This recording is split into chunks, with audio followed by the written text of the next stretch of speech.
जिस गैंगस्टर की बात कर रहे हैं ये हालत है यूपी में। 21 मुकदमे दर्ज है गैंगस्टर के ऊपर। जिस दिन बीजेपी का दामन थामा उससे पहले से पुलिस ढूंढ रही थी, एटीएस ढूंढ रही थी यूपी की इसका एनकाउंटर करने के लिए। आगे उसके बाद इसने बीजेपी का दामन थाम लिया, बात खत्म हो गई। अगर आप अपराध कर रहे हो और बीजेपी में शामिल हो जाओगे तो सब साफ है। राम गैंगस्टर सोनू कनौजिया ने थामा भाजपा का हाथ। ये देखो ऐलान करके दिखा देता हूँ। पुलिस एनकाउंटर के लिए कर रही थी तलाश, लूट, हत्या, अपहरण सहित 21 मुकदमे दर्ज। कौन से पेपर में? हिंदुस्तान में। कांग्रेस की इतनी तरफदारी कर रहे हैं, प्रधानमंत्री बनाने के लिए जब पहली बार चुनाव हुआ तो जवाहरलाल नेहरू को एक भी वोट नहीं मिला था, जबरदस्ती बना था। इस देश का दुर्भाग्य है। 1951 में पहले आम चुनाव हुए थे और 15 दिसंबर 1950 को पटेल साहब स्वर्ग सिधार चुके थे। तो योगी जी का नारा था कावड़ चाहिए या कर्फ्यू। एक बार भी नहीं बोला उन्होंने नौकरी चाहिए या कर्फ्यू, रोजगार चाहिए या कर्फ्यू, शिक्षा चाहिए या कर्फ्यू, स्वास्थ्य चाहिए या कर्फ्यू। उन्हें पता है ये यूपी के लोग हैं, इन्हें सिर्फ एक ही चीज में बहलाया जा सकता है। इन्हें कावड़ उठाने के लिए कह दो, इन्हें जय श्री राम लगाने के लिए कह दो। हेलो फ्रेंड, अस्सलाम वालेकुम, welcome to my YouTube channel. आप लोग का नए ब्लॉग में स्वागत है।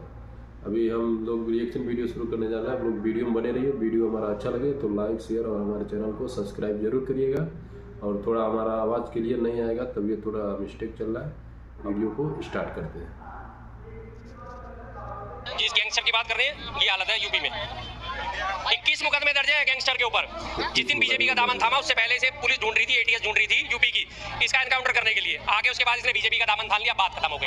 अगर आप अपराध कर रहे हो और बीजेपी में शामिल हो जाओगे तो सब साफ है। क्या नाम है इनका? राम गैंगस्टर सोनू कनौजिया ने थामा भाजपा का हाथ। ये देखो ऐलान करके दिखा देता हूँ। पुलिस एनकाउंटर के लिए कर रही थी तलाश, लूट, हत्या, अपहरण सहित 21 मुकदमे दर्ज। कौन से पेपर में? हिंदुस्तान में। कांग्रेस की इतनी तरफदारी कर रहे हैं, प्रधानमंत्री बनाने के लिए जब पहली बार चुनाव हुआ तो जवाहरलाल नेहरू को एक भी वोट नहीं मिला था, जबरदस्ती बना था। इस देश का दुर्भाग्य है।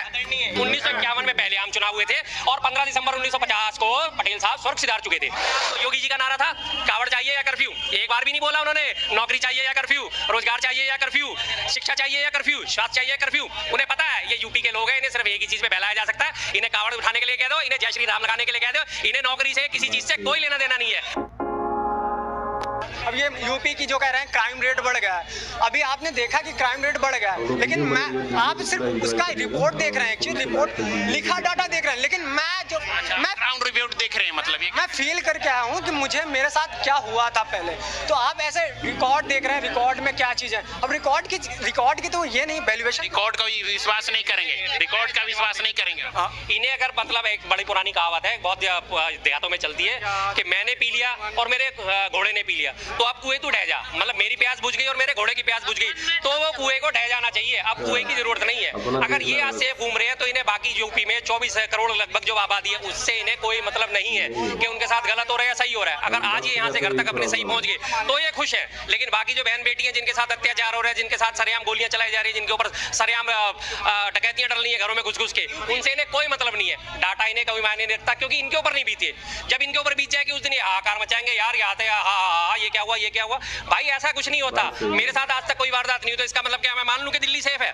महिलाओं के खिलाफ अत्याचार में दिल्ली भी दूसरे नंबर पे है। मैं साफ कहता हूं, दिल्ली वासी होने के बावजूद मुझे शर्म आती है कि दिल्ली का नंबर दूसरा है। ग्रेव कैपिटल कहा जाता है दिल्ली को। क्यों कहा जाता है? दिल्ली में क्या घटनाएं नहीं होती? आए दिन दिल्ली में रोज कम से कम 1000 मोबाइल चोरी होते हैं, नहीं होते क्या? 1000 मोबाइल चोरी होने में से डाटा कितने का जाता है? मात्र मुश्किल से 20, 30, 40 जिनको बकायदा प्रॉपर FIR में दर्ज कराया था कि मुझसे छीन के ले गए। बाकी सारे के सारे का डाटा क्या दर्ज होता है? मैं साहब जा रहा था, चांदनी चौक से क्रॉस कर रहा, मेरी जेब से मोबाइल गिर गया और अगर आपको मिले तो सूचित करें। ठप्पा दे दिया, दूसरी सिम निकलवाई, बात खत्म, बरामद होते हैं। वही हालत यूपी के। ये जो आंकड़े हैं NCRB के, ये तो वो आंकड़े जो दर्ज हो चुके हैं। जो दर्ज नहीं हुए वो तो इससे 4 गुना होते हैं। क्या बोले सर? मैंने पहले ही बताया कि बल्किंग में बहुत चीजें रखी हुई हैं, उनको धीरे धीरे निकालना है। अब धीरे धीरे निकालने में जो टाइम लगेगा ना, आप 70 साल राज किए उसके बाद तो कुछ कर नहीं पाया, तब तो बहुत तेज क्राइम रेट था। अब 10 साल में इन्होंने क्या किया? आज के आज हट जाना चाहिए, आज के आज सारे कैदी मर जाने चाहिए, आज के आज इनकाउंटर हो जाने चाहिए, आज के आज सब चीज हो जाना चाहिए। इनकाउंटर हो रहे हैं ना, आपने देखा होगा बहुत से इनकाउंटर हुए, बहुत से बाहुबली।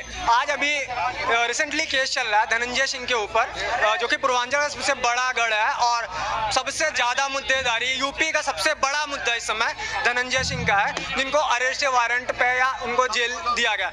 लोग उठा रहे थे, कांग्रेस के लोग ही आवाज उठा रहे थे, धनंजय सिंह को गिरफ्तार नहीं कर रहे हैं, इनको नहीं गिरफ्तार, ब्रिजभूषण सिंह को नहीं गिरफ्तार। अब कर रहे हैं ना, धीरे धीरे कर रहे हैं। फिर यही लोग कहते हैं कि वो तो अच्छा आदमी था, उसको क्यों गिरफ्तार कर दिया, उसी के विरोध में आ जाते हैं। अब इनका क्या है, आगे चलोगे तो मैं कहना चाह रहे हैं 10 सालों में बहुत कुछ किया, लेकिन 70 सालों में कुछ नहीं किया कांग्रेस। वो तो इनकी आदत है। जिस गैंगस्टर की बात कर रहे हैं, ये हालत है यूपी में। अभी दिखा रहा है 21 मुकदमे दर्ज है गैंगस्टर के ऊपर। जिस दिन बीजेपी का दामन थामा, उससे पहले इसे पुलिस ढूंढ रही थी, एटीएस ढूंढ रही थी यूपी की, इसका एनकाउंटर करने के लिए। आगे उसके बाद इसने बीजेपी का दामन थाम लिया, बात खत्म हो गई। अगर आप अपराध कर रहे हो और बीजेपी में शामिल हो जाओगे तो सब साफ है। क्या नाम है इनका? नाम राम गैंगस्टर सोनू कनौजिया ने थामा भाजपा का हाथ। ये देखो, एनलार्ज करके दिखा देता हूँ। पुलिस एनकाउंटर के लिए कर रही थी तलाश। लूट, हत्या, अपहरण सहित 21 मुकदमे हैं दर्ज। कौन से पेपर में? कौन से पेपर में? हिंदुस्तान में। हिंदुस्तान में। हिंदुस्तान पेपर हो, कोई भी पेपर हो, मैं आईटी सेक्टर से हूँ। मैं आईटी सेक्टर में मैं बता रहा हूँ आपको, एक कहानी बता रहा हूँ। मेरे साथ अभी रिसेंटली हुई थे कि अभी कॉल फ्रॉड आती है आपके पास, आपकी कॉल फ्रॉड आती है, आपसे कहा गया कि मेरा पैसा, आपका पैसा गुम हो गया। आप अगर इसका रिपोर्ट साइबर क्राइम में करते हैं, 1 महीने या 1 हफ्ते के अंदर आपको रिपोर्ट की रिजल्ट भी आ जाती है, जो कि मेरे साथ हुआ है। जो कह रहे हैं कि बीती नहीं है, ये नहीं है, मैं उसकी मेरे पास अभी तो फोटो नहीं है ना, मैं आपको दिखा देता कि मेरे साथ क्या हुआ था उस टाइम। उन्होंने क्या किया कि आपके मेरे पास ये वीडियो है, फलाना वीडियो। कॉल पे बोल रहे, फ्रॉड कॉल पे। जी, फ्रॉड कॉल वो तो चल ही रहा है सब जगह, पूरे देश में स्कैम चल रहा है। उसमें कौन दूर है, इसमें हर जगह हो रहा है लगातार। आज की डेट में फ्रॉड कॉल की बात तो अलग बात है। जो ये कांग्रेस की इतनी तरफदारी कर रहे हैं, प्रधानमंत्री बनाने के लिए जब पहली बार चुनाव हुआ तो जवाहरलाल नेहरू को एक भी वोट नहीं मिला था, जबरदस्ती बना था। इस देश का दुर्भाग्य है। अगर पहले ढंग से बन जाता तो कुछ और बन जाते। सर अब जवाब करो सर। बनना चाहता था नहीं, वो भी देश के प्रधानमंत्री रहे, अपने लिए पूजनीय महामहिम है वो। अरे सुनिए जबरदस्त। एक मिनट भाई, मैं इनका जवाब दूं। पहला चुनाव कब हुआ था? पहला भारत में लोकतंत्र में आप चुनाव कब हुआ था? ऐसा है, मेरी बात सुनो। बताओ ना, बताओ। पटेल को कितनी वोट मिली? अब पहला चुनाव कब हुआ था? पहला चुनाव क्या है, सुनो, हम किसान आदमी हैं, हमारे पास रिपोर्ट नहीं होती, समझ गए? बोलने का क्यों नहीं? एक वोट नहीं मिली। 1951 में पहले आम चुनाव हुए थे और 15 दिसंबर 1950 को पटेल साहब स्वर्ग सिधार चुके थे, पहली चीज। और 1951 से आम चुनाव शुरू हो गए, अक्टूबर से शुरू हो गए और 1952 फरवरी तक चले थे, मार्च तक। करीब 5 महीने पे पहले आम चुनाव का कंप्लीट हुआ था, जिसमें 45% वोट लेके और 364 सीट लेके कांग्रेस नंबर 1 पे गई थी, जिसके बाद उन्हें अब ये बगैर वोट के। अरे यार, हद करते हो। 51 में जब चुनाव हुए तो बगैर वोट के ये कह रहे हैं काम नहीं हुआ है। आपके हिसाब से क्या क्या काम हुआ है? सर मेरे हिसाब से स्मार्ट हेल्थ जो कार्ड बनता है उसमें 5 लाख आयुष्मान कार्ड किसी का बना होगा। आप देखिए अब नॉर्मल प्राइवेट हॉस्पिटलों में ये चीज़ें मान्य होगी कि आप काम करवा सकते हैं। शिक्षा के विभाग में देख लीजिए, कहते हैं जॉब नहीं आ रही। आप पढ़ो तो सही, जॉब तो बहुत रखी है। आई टी बीच में बोलिए 2 काम। आयुष्मान कार्ड, जॉब की आपने बात करी। अभी यूपी में कांस्टेबल की भर्ती निकली थी, कितनी वैकेंसी थी? 60,000। फार्म कितने भरे गए थे? 50 लाख। फिर जॉब थी तो 50 लाख फार्म क्यों भरे गए? मैं देता हूँ इस बात का जवाब। क्यों भरे गए फार्म? 50 लाख अगर जॉब थी, बात का जवाब। अगर बेरोजगारी नहीं थी तो 50 लाख फार्म क्यों भरे गए भाई? क्यों 50 लाख लोगों ने भरा? बताओ। हाँ बोलिए। देखिए इन्होंने आंकड़े गिना दिए हैं, आपने भी सुने हैं कि इनको 50 लाख फार्म में 50 लाख जॉब चाहिए थी भाई साहब। इनका सीधा है कहना। अब एक बात बताइए आप, जिन पे काबिलियत नहीं है, जिन्होंने खुद के लिए 2 से 4 साल 5 साल नहीं दिए हैं, देखिए स्किल्ड की जिनमें है उनके लिए रोजगार सरकारी भी है और प्राइवेट भी है। भारत में कोई सरकारी रोजगार अकेली नहीं है। एक परिभाषा बना दी है कांग्रेस ने लोगों के दिमाग में कि सरकारी रोजगार नहीं है, शिक्षा नहीं है। अब एक बात समझिए आप, प्राइवेट स्कूल में भी बच्चे पढ़कर विदेश जा रहे हैं, देश का नाम रोशन कर रहे हैं, शासकीय क्षेत्रों में सेवा दे रहे हैं।